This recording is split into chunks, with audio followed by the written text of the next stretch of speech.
everybody, this is Digraj Singh Rajput. Welcome to Social School. इस short video में एक बहुत ही महत्वपूर्ण चीज पर हम चर्चा करने वाले हैं। एक ऐसा सवाल जो घूम फिरकर बार बार मेरे सामने कमेंट सेक्शन में, मेल्स में, मैसेजेस में आता है और एक ही चीज मेजॉरिटी स्टूडेंट्स पूछते हैं कि सर बोर्ड ईयर है और उस बोर्ड ईयर में मैं कैसे प्रिपरेशन स्टार्ट करूं। स्पेसिफिकली मुझसे तो सोशल साइंस का ही पूछोगे, मैथ्स का तो पूछ नजर आए। तो मैं आपको यहां पर कुछ पॉइंट्स बताने वाला हूं, शॉर्ट, सिंपल, क्रिस्प और स्ट्रेट फॉरवर्ड बताऊंगा कि आपको ये करना है बस। अब क्या होगा, ये जो चीजें है ना, इन सारी चीजों को आपने लेक्चर्स में, सेशंस में बहुत सी बार अगेन एंड अगेन मुझसे सुना होगा, लेकिन वही है कि वही सारे पॉइंट्स में एक बार रिट्रिएट करके एक जगह आपको बता दे रहा हूं ताकि वो सवाल अब मेरे पास आना बंद हो जाए कि सर कैसे स्टार्ट करूं प्रिपरेशन। आप बता दो बोर्ड ईयर है, मुझे ये समझ में नहीं आ रहा, ये करना है वो नहीं करना है। और यही सिंपल सा ऑब्जेक्टिव भी है इस वीडियो का। ऑब्जेक्टिव क्या है? ऑब्जेक्टिव ये है कि आपको वो रास्ता समझ में आ जाए। देखो क्या होता है, there are no shortcuts, there are no hacks, there is simple and pure hard work. If you are putting that into your preparation you will get the result. आपको ऐसे हैक्स, कोई शॉर्टकट्स, वो एग्जाम टाइम में जब कुछ नहीं पड़ा तो क्या करें सर, तो फिर हम कुछ टेक्निक लगाते हैं, 19-20 जोड़ते हैं। लेकिन अभी आज आपके पास में, जैसे आपको पता है कि 15th ऑफ फेब जो है, तो उसके आसपास आपके एग्जाम स्टार्ट हो जाएंगे। मोस्ट प्रोबेबली फेब एंड तक आपके मेन सब्जेक्ट्स के पेपर स्टार्ट होंगे। तो 7 महीने के आसपास का समय है आपके पास।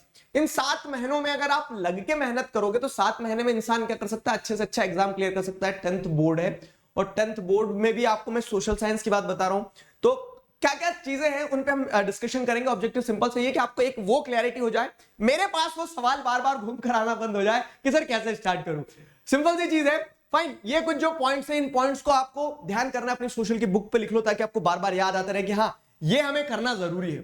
क्या करना जरूरी, देखिए सबसे पहले स्प्रिंट और marathon you have to decide. Sprint और मैराथन से क्या तात्पर्य है मेरा, स्पोर्ट के मतलब स्कूल के एनुअल स्पोर्ट्स फंक्शन वाली बात नहीं हो रही है।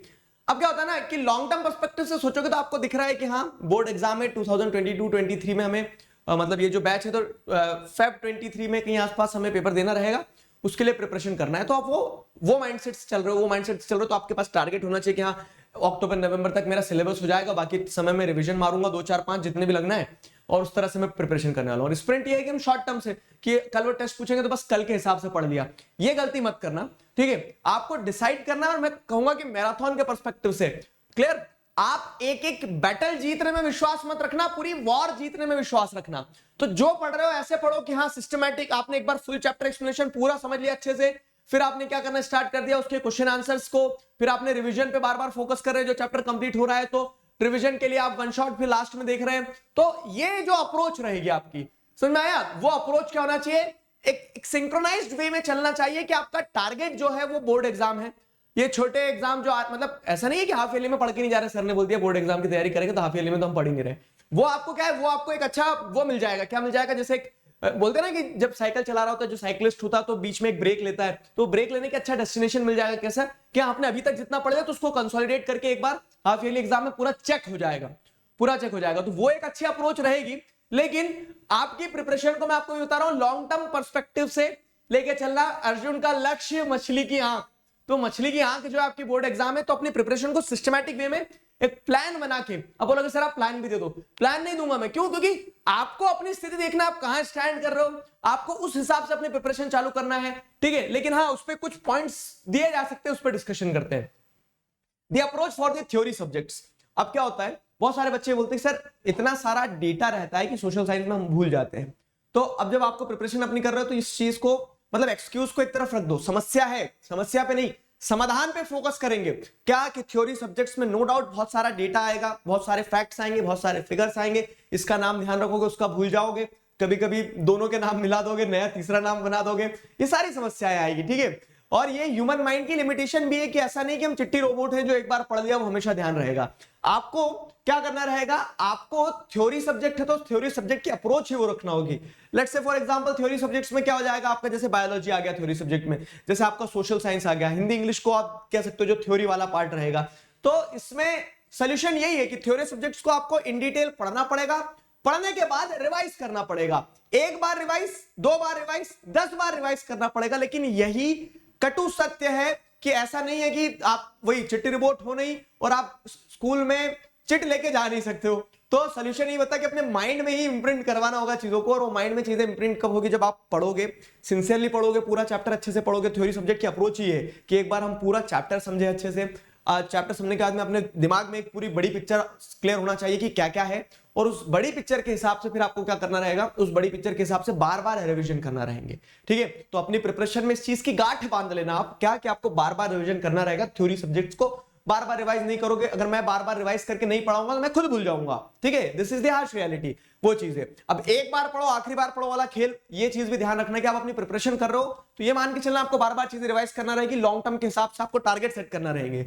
और अब जब लॉन्ग टर्म के हिसाब से टारगेट स्टार्ट करें तो हम ये नहीं कर सकते कि आज चैप्टर पढ़ लिया एक बार, अब उसको 4 महीने तक देख ही नहीं रहे। क्यों 4 महीने तक नहीं देखोगे तो फिर पढ़ोगे तो फिर वो वापस से आपको नया जैसा ही लगेगा। तो आप बार बार थ्योरी सब्जेक्ट की अप्रोच में क्या कर रहे हैं, रिवीजन तो कर ही रहे हैं, लेकिन रिवीजन कब करोगे, जब आपको एक बार चीज बहुत अच्छे से समझ में आ गई हो।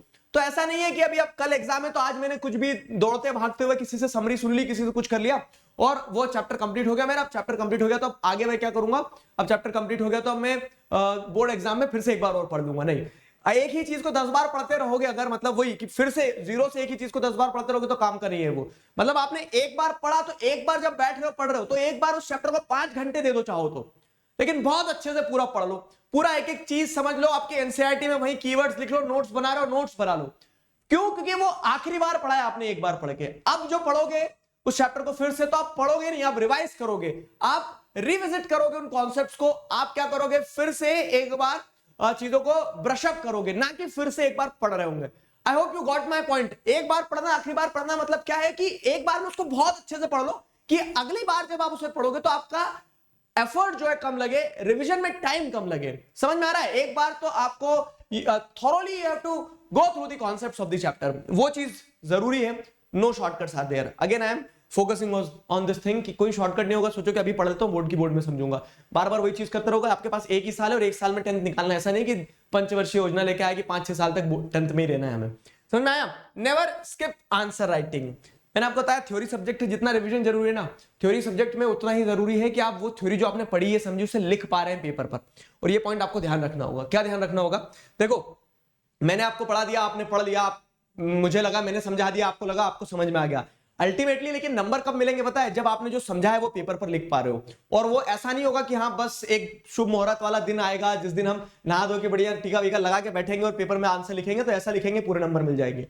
आपका वो जो बेस्ट आंसर रहेगा वो वर्स्ट आंसर से स्टार्ट होगा। आपको रोज आंसर लिखना पड़ेगा। और ये सबसे बड़ी प्रॉब्लम है जो मेरे सामने स्टूडेंट्स पिछले 4 साल से 5 साल से मैं देख रहा हूं लेकर आ रहे हैं।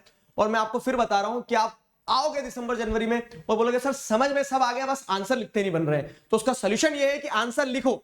आंसर राइटिंग को स्किप मत करो। टूटा फूटा जैसा अच्छा गंदा, ठीक है, ऐसा खुद को देख के ऐसा लग रहा हो कि पता नहीं क्या बवंडर लिख दिया है, लेकिन लिखो। क्यों? क्योंकि जब तक खराब नहीं लिखोगे अच्छे तक कैसे पहुंचोगे? आंसर जरूर लिखो, वो हैबिट डेवलप होगी। सोशल साइंस की प्रिपरेशन का मैं सिंपल स्टेप्स में ब्रेक डाउन करके बता रहा हूं आपको कि आपको रिवीजन करना होगा, आंसर्स लिखना होंगे। अब वही आपने थ्योरी सब्जेक्ट के अप्रोच में बता नहीं कि आपको इन डिटेल पढ़ना है। अब इन डिटेल पढ़ने के बाद में रिवीजन पे एक बार और अगेन मैंने पॉइंट डाला कि आपको रिवीजन करना ही पड़ेगा। साथ ही साथ your consistency is more important than your intensity. ये क्या चीज है कि अब आपने जब सब कुछ पढ़ लिया, सारा प्लान बना लिया ना, बहुत भयंकर ब्रूटल प्लान बनाया है, लेकिन वो प्लान ब्रूटल बनाने से काम नहीं चलेगा, उसको एग्जीक्यूट ब्रूटली करना पड़ेगा। आपको रोज पढ़ना है। ऐसा नहीं कि एग्जाम के पहले 10 घंटे पढ़ रहे हैं और क्या है बाकी फिर दिन पढ़ ही नहीं रहे। तो आपको रोज पढ़ना होगा, कंसिस्टेंटली पढ़ना पड़ेगा। ऐसा नहीं कि इंटेंसिटी के साथ एक दिन पहले 10 घंटे पढ़ रहे हैं और बाकी दिन कोई, मतलब वो ये दीपक देखा आपने? दीपक क्या रहता है? दीपक जैसे जब उसमें लौ लगती है तो कैसा भभकता है और बड़ी सी आग उठती है, लेकिन वो फिर फड़फड़ा के बुझ भी जाता है उतनी तेजी से। दीपक नहीं, आपको एक वो एलईडी बल्ब बनना है क्या, जो कंसिस्टेंटली एक जैसा प्रकाश देता रहे। समझ में आया? तो वो कंसिस्टेंसी से काम करना, इंटेंसिटी से मत करना। रोज पढ़ना तो आपको लास्ट टाइम पे प्रेशर नहीं आएगा। And this is the proven fact. You can ask from the toppers, you can ask from your teachers कि ये अप्रोच हमेशा आपके लिए मददगार साबित रहेगी। तो इन पॉइंट्स पे फोकस करके काम करना एंड श्योरली यू विल मतलब कह सकते हैं you will get the benefits. आपको जो प्रेशर है ना कि कैसे करें सर, तो कैसे करेगा समाधान सिंपल सा है। कठिन है थोड़ा सा, लेकिन एक नजर से देखो तो सीधा है और उस कारण से सरल भी है। आई hope you got my point. Telegram channel जरूर से ज्वाइन कर लीजिएगा, तो आप सारे नोट्स वगैरह जो भी अपडेट्स रहेंगे सेशन वगैरह की वो आपको वहां मिलती रहेंगी। कम्युनिटी सेक्शन अनअकैडमी ऐप पर आप जाकर देख सकते हैं, वहां से आप क्या कर सकते हैं, पीडीएफ फॉर्मेट में टीचर्स के जो अपडेट्स हैं वो सारी चीजें फ्री ऑफ कॉस्ट डाउनलोड कर सकते हैं। साथ ही साथ if you are planning to join Unacademy plus और आइकॉनिक किसी भी क्लास के लिए, तो सीबीएसई सब्सक्रिप्शंस पे अनअकैडमी एक्सेलरेट ऑफर चल रहा है, जहां पर आपको मैक्सिमम 6 मंथ तक का एक्सटेंशन मिल सकता है और taking the subscription for 24 months, और आप सेव कर सकते हैं up to 36% both on the plus and iconic subscriptions.